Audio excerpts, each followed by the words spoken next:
గుజరాల ప్రజలందరికీ good evening అండి. ఈరోజు బైక్ ర్యాలీ దాచేపల్లి పోలీస్ లిమిట్స్లో చేయడం జరిగింది. ఈ జనవరి మంత్ అంతా కూడా ట్రాఫిక్ అవేర్నెస్ మంత్ కింద చేస్తూ ఉంటాము. దానిలో భాగంగానే ఈరోజు బైక్ ర్యాలీ చేశాము. బేసిక్గా హెల్మెట్ అవేర్నెస్ కోసం దీన్ని చేశాము. మేము ఎవ్రీ ఇయర్ మనం చూసుకుంటే ఇండియా మొత్తం మీద 150,000 మంది యాక్సిడెంట్స్ అయి చనిపోతున్నారు. అంటే ఒక్క కుటుంబంలో ఒకరు చనిపోతే 150,000 ఇంటూ 4 మంది అనాథలు అయిపోతారు. ఒక 5 లక్షల మందికి యాక్సిడెంట్స్ అవుతున్నాయి.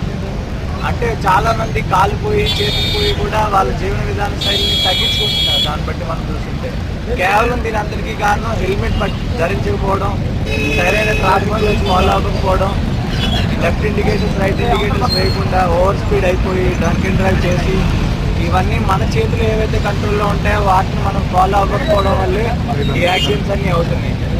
దానిలో భాగంగానే ప్రజలకి, ముఖ్యంగా గురజాల ప్రజలకి అవగాహన కల్పించాలని పల్నాడు ఎస్పీ శ్రీ కంచె Srinivas SP sir instructions basis మీద ఈరోజు మోటార్ వెహికల్ డిపార్ట్మెంట్తో మేము కోఆర్డినేట్ చేసుకొని ఈ బైక్ ర్యాలీ కండక్ట్ చేయడం జరిగింది.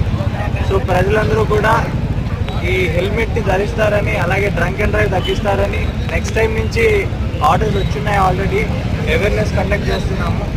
ఫైన్స్ ఏవైతే ఉన్నాయో అవి 3 times ఇంపోజ్ చేయమన్నారు ఎక్స్ట్రాగా. అదంతా కూడా March 1st నుంచి కూడా మేము ఇంపోజ్ చేస్తాము. ఎక్స్ట్రా ఫైన్స్ ఏవైతే వస్తాయో దాన్ని కూడా. సో ఇదంతా ఒక అవేర్నెస్ వీడియోలాగా అట్ ద సేమ్ టైం మీకు మార్పు వస్తుందని, ప్రజల్లో హెల్మెట్ ధరిస్తారని చెప్పి మేము ఆశిస్తున్నాం. థ్యాంక్ యూ అండి.